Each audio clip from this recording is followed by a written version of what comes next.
Salut les apos, alors aujourd'hui on se retrouve dans une nouvelle vidéo. Je m'excuse dès maintenant de la luminosité qui est pas terrible aujourd'hui. Il ne fait pas très beau à Bourges.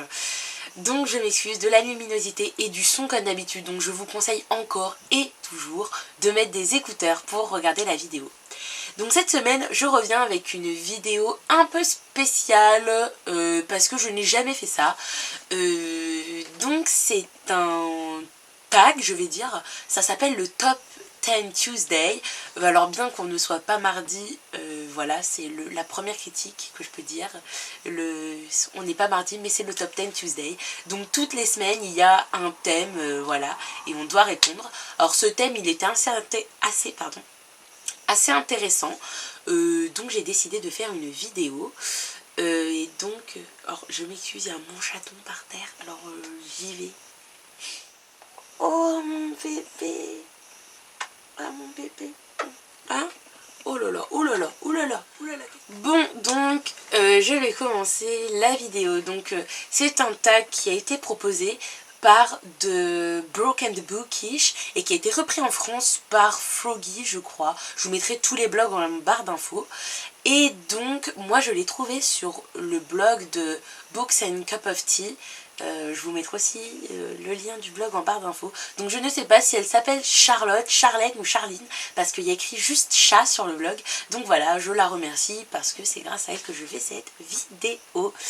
Et donc bon bah on va commencer tout de suite. Alors d'ailleurs je voulais m'excuser parce que en plus d'avoir une mauvaise luminosité, d'avoir une mauvaise qualité de son, d'avoir des cheveux un peu en fratras, de ne pas avoir fait mon lit, et bien sur le top 10 je n'en ai trouvé que 7 ou 8, donc je n'ai pas le top 10.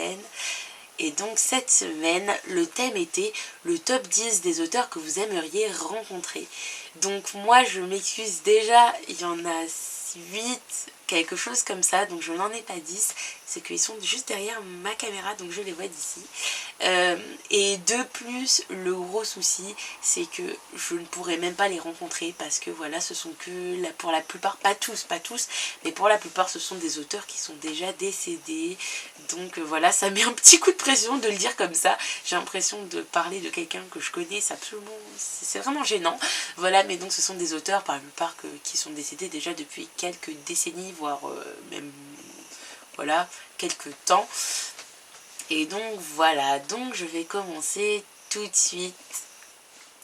Alors pour continuer, je vais prendre un auteur que tout le monde connaît je pense, donc c'est pour ça que je vais pas trop m'y attarder. Mais voilà, c'est vraiment un auteur qui m'a marqué dans ma période. J'étais un peu à une époque très branchée film d'horreur, voilà, tout ce genre de choses, épouvante horreur, je n'ai regardé mais une quantité phénoménale. D'ailleurs je vous réserve une petite surprise pour une des prochaines vidéos sur YouTube. Et donc c'est Stephen King. Bon là je n'ai pas pris tous les livres mais il y en a beaucoup que j'ai lu. Carrie, Christine, Dolores Claiborne, il y en a plein, Peur bleue, Brume, sur ma palle il y a Salem Slot, il y a Cimetière, il y a Dôme, plein de livres en gros. Et donc voilà, donc ce sont des livres que j'ai vraiment adorés. J'aime beaucoup Stephen King, j'aime beaucoup le cinéma et beaucoup les adaptations qui ont été faites de ces livres. Voilà, donc Stephen King. Et puis je trouve que Stephen King a quand même un personnage. Voilà, si vous n'avez jamais vu Stephen King, c'est quand même un sacré personnage. Et puis voilà, je trouve ces livres très bien menés, les intrigues sont toujours super intéressantes. Pour moi ça ne se répète jamais, il n'y a jamais une histoire qui ressemble à une autre.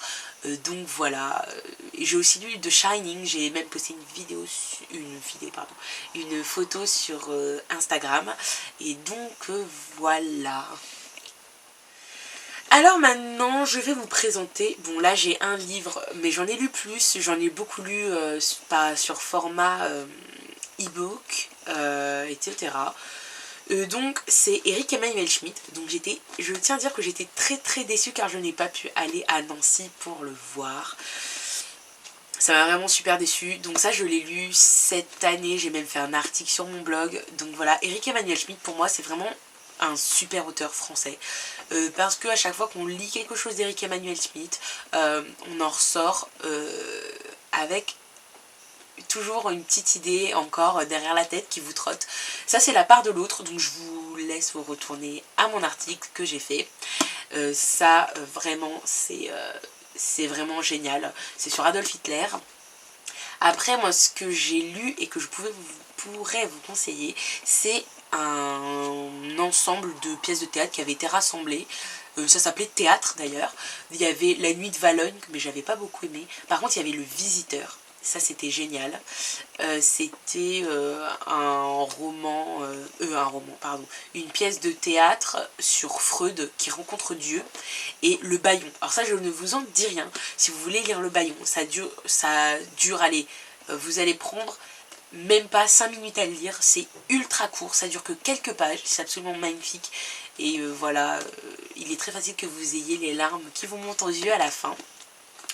Et donc j'ai eu un petit réflexe de présenter Eric Emmanuel Schmitt parce qu'il y a quelques jours, j'ai découvert 2 autres blogueuses sur WordPress et qui s'appellent Jade, l'une s'appelle Jade, je suis désolée pour la seconde, je ne me souviens plus de ton nom, mais je vous mettrai leur blog en barre d'infos et elle m'a conseillé la femme au miroir, je crois, ou la dame au miroir, et donc je n'ai même pas regardé le résumé parce qu'elle me l'a conseillé, je vais aller l'acheter bientôt. Voilà, donc ça c'était Eric Emmanuel Schmitt que j'aurais bien aimé rencontrer. Alors, maintenant je vous retrouve avec ceux-ci. Alors là, on rentre dans la catégorie des 4 auteurs, voilà, qui sont décédés et que j'aurais adoré rencontrer. Le premier, voilà, je ne le présente même pas, c'est Poe. Pourquoi Poe? Parce que Poe, j'ai découvert Poe, j'ai été alors par contre là j'étais vraiment très jeune, je vais avoir une dizaine d'années. Enfin j'étais très jeune, je suis encore très jeune, hein, j'ai que 18 ans et demi, et les brouettes. Donc voilà, et j'avais lu Le Pied de la momie, j'avais lu du Théophile Gautier, La morte amoureuse, etc.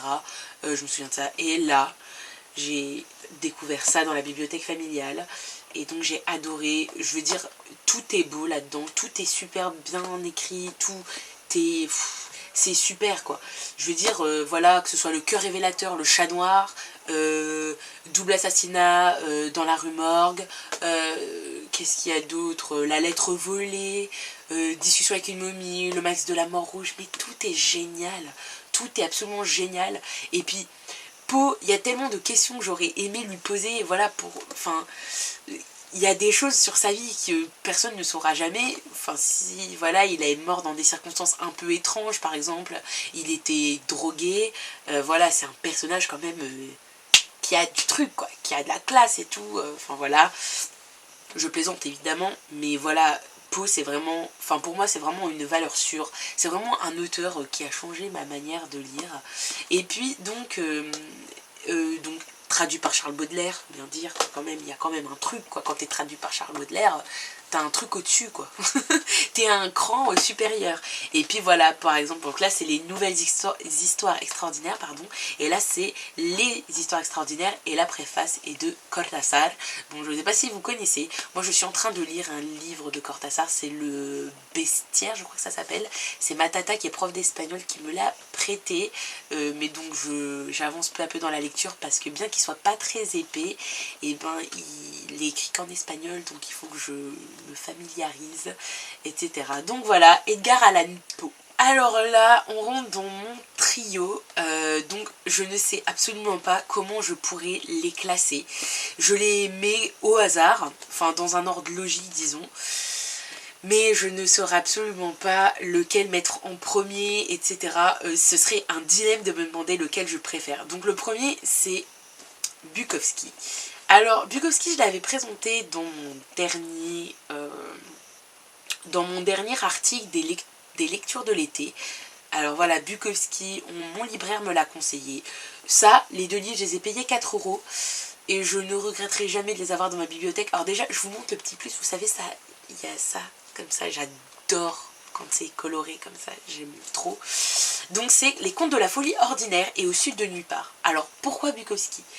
Parce que Bukowski, pour moi, c'est quand même un morceau de bonhomme que j'ai rarement trouvé dans un livre qui m'a autant percuté c'est vraiment dur, je veux dire c'est vulgaire. Bukowski, comme je le dis à chaque fois, ce sont des femmes, de l'alcool, du sexe et de l'écriture. Et ça donne un truc absolument inattendu. Voilà, Les Contes de la Folie Ordinaire, je l'ai lu après Au Sud de Nulle Part. Évidemment, ma préférence va pour Les Contes de la Folie Ordinaire. C'est unique, c'est vraiment une œuvre unique. Faut savoir que Bukowski a eu une vie mais vraiment chaotique. À 15 ans, il rentrait déjà chez lui complètement ivre. Il avait une très mauvaise relation avec son père. Il était victime de la misère, de l'alcool, etc. Et ça, c'est génial. Donc voilà, Bukowski, d'où que tu sois, voilà, tu fais partie des 3 personnes que j'aurais adoré rencontrer dans ma vie de lit. Alors, pour Bukowski, j'ai un peu procédé dans un ordre logique, parce que maintenant, je vais vous présenter John Fante. Donc en fait, il faut savoir que John Fante a inspiré Bukowski. Donc là, moi j'ai lu ça très récemment, donc même pas il y a une semaine j'ai fini ce livre aussi.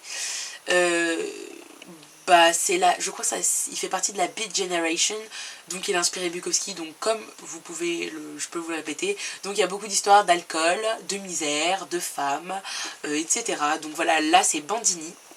Donc voilà, c'est une saga, il y a Bandini, Demande à la poussière, La route de Los Angeles et Until the Spring ou quelque chose comme ça. Donc je vais lire bientôt.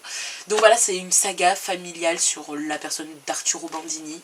Un type un peu paumé, un peu perdu, etc. Je ne vais pas vous en dire plus parce que je suis en train d'écrire un article dessus. Et donc voilà, il faut savoir que le livre a été préfacé, j'espère que cela se dit, par Bukowski, et je vous assure que les mots qu'il emploie, c'est génial, c'est magnifique, c'est juste, je crois que j'ai jamais lu quelque chose d'aussi beau comme ça. Donc je vais vous lire. Quand j'avais assez de vin, je n'allais jamais à la bibliothèque. Une bibliothèque est un endroit merveilleux quand on n'a rien à boire ou à manger, et quand la propriétaire vous cherche et demande ses arriérés. Un jour, j'ai sorti un livre, je l'ai ouvert et c'était ça. Je restais planté un moment, lisant, et comme un homme qui a trouvé de l'or à la décharge publique. J'ai déposé le livre sur la table. Les phrases filaient facilement à travers les pages comme un courant. Chaque ligne avait sa propre énergie et était suivie d'une semblable, et la vraie substance de chaque ligne donnait sa forme à la page, une sensation de quelque chose sculpté dans le texte. Alors je termine cette vidéo avec ceci, c'est Stefan Zweig. Voilà, je pense que c'est l'auteur qui m'a le plus touchée dans ma vie. D'ailleurs, rien que d'en parler, ça me fiche des frissons partout. Voilà, donc Stefan Zweig, c'était un Autrichien. Il faut savoir qu'il s'est suicidé. Il s'est suicidé au Brésil. Il a fui le nazisme. Et voilà, je vous en dirai rien, juste allez prendre juste le temps de lire 24 heures de la vie d'une femme, de lire Le joueur d'échecs et de lire Lettre d'une inconnue et La confusion des sentiments. C'est vraiment la puissance des mots. Je ne sais pas si je trouverai un livre qui pourra aussi bien l'exprimer que ce livre. Donc voilà, c'est un livre qui m'a retourné voilà, pour toujours. C'est vraiment mon livre préféré. Et voilà, donc là c'est une œuvre, une collecte de plusieurs nouvelles, car il écrit surtout des nouvelles. Voilà. Bon les apôtres, cette vidéo est maintenant terminée. Je vous remercie pour tout votre soutien, vos beaux commentaires, vos likes sur nos photos, les 800 abonnés sur Twitter. Je vous mets tout ça en barre d'infos. Je vous remercie mille fois et mille fois. C'est génial de partager tout ça avec vous. J'espère que tout ça, ça vous a plu et je vous fais des tonnes de gros bisous en vous invitant à regarder nos autres vidéos, nos listes de livres à lire, etc. Je vous fais de gros bisous.